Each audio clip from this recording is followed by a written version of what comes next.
Hey everyone, welcome to another episode of Joy of Puzzles. Today I have for you a puzzle titled Old Bookshop, which was published in 2015 by White Mountain Puzzle.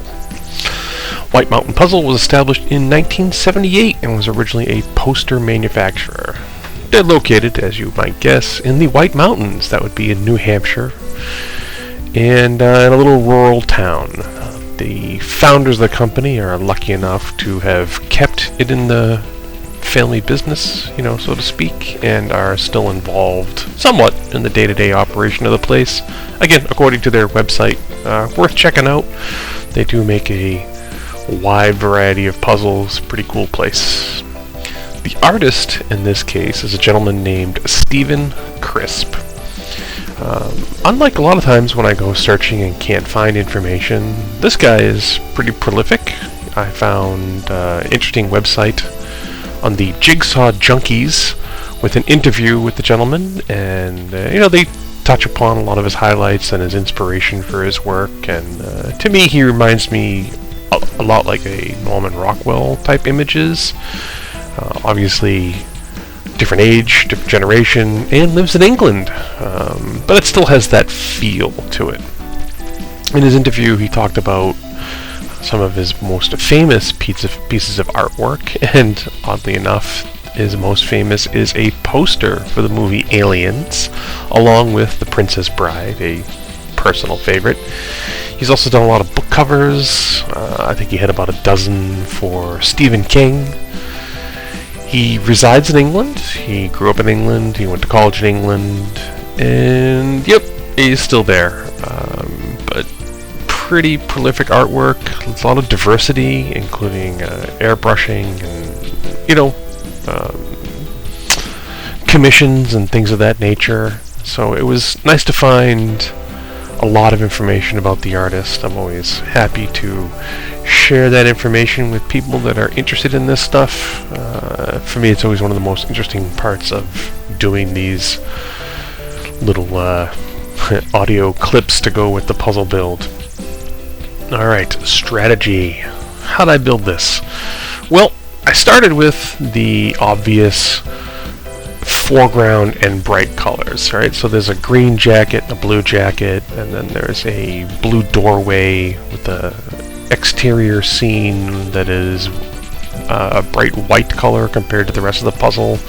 Also in the foreground are a number of books, as it is a bookstore, but they're large and have some distinct coloring on them. So they lent themselves nicely to the early phase of the puzzle. Now after that, I felt that the carpeting in the center of the puzzle was the next really distinct image. And then, of course, the other people, right? You have the distinct purple color, some sort of plaid jacket thing going on. There are a couple lights. And then the archway across the middle with the picture frames. It's kind of an odd shade of green. So that became the center of the puzzle. And after that, well, you get down to the books. Well, the books, the puzzle has depth to it. So when you pull a piece of book, you can kind of judge where it goes in the puzzle. Is it in the most foreground in the right-hand corner? Is it the mid-range collection of books? Or are the distant images that you see through the archway? So it was a pretty straightforward build. I would strategize again and probably do it the same way. I would go after the human figures in the foreground, and then that archway was pretty easy to build and distinct, and then you're left with the books. Let's review the puzzle. Alright, this was a 1,000-piece puzzle. It took just under 6 hours, 5 hours and 45 minutes, somewhere around there to build. And for a review, well, I'm going to review it in 4 different categories on a scale of 1 to 5. This is a White Mountain puzzle, and they are pretty darn consistent in their process. This one's a bit older than some of the ones I've done recently, but the material quality remains a 3. It has been a 3 all the time I build these. It's a decent thickness puzzle piece. The image is bonded to it well. I didn't find that the material was lacking in any way. It doesn't detract from the puzzle build in any way, shape, or form.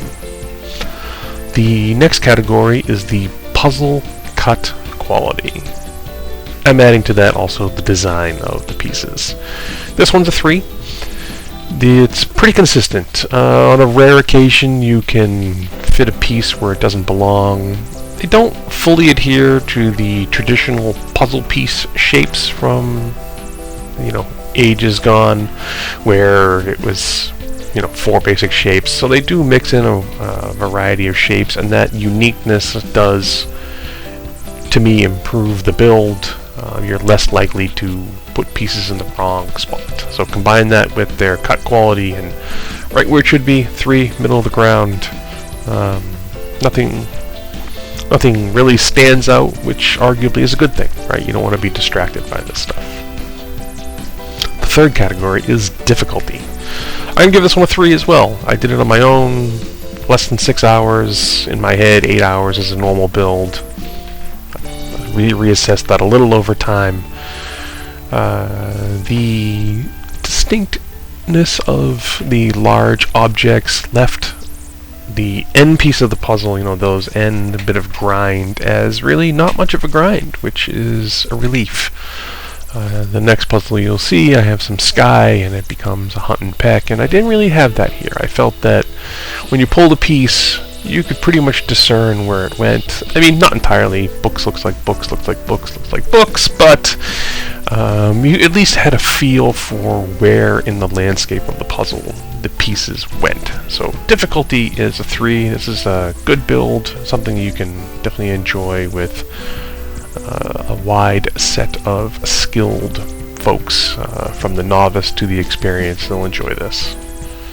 Frameability. Well, this is maybe not art that you would find in a museum, but it is, I'm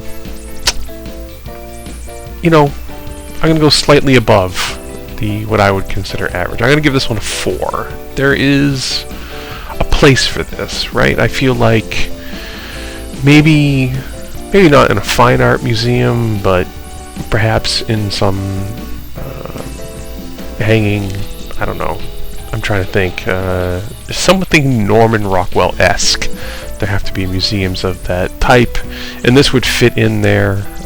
You could see this hanging in literally a library or a bookstore of some kind, some sort of self-promotion.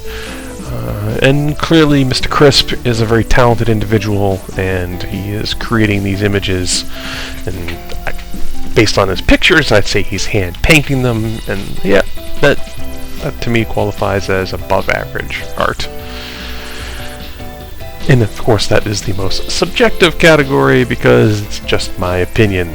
Alright, overall I'm going to give this a 3. I would definitely build this again. It's a quick build. I would loan it out.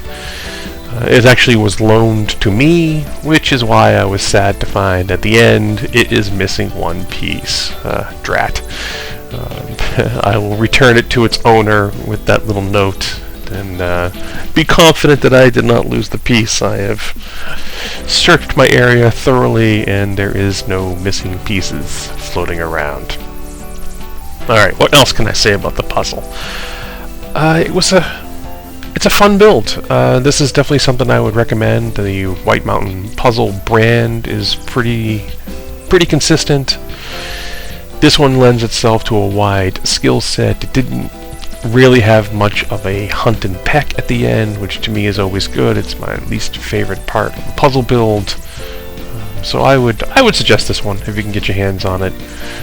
At the end here, you're going to see me take the puzzle apart and put the edge pieces in a little plastic baggie. Well, that's just to save myself 20 minutes next time, or the next person 20 minutes.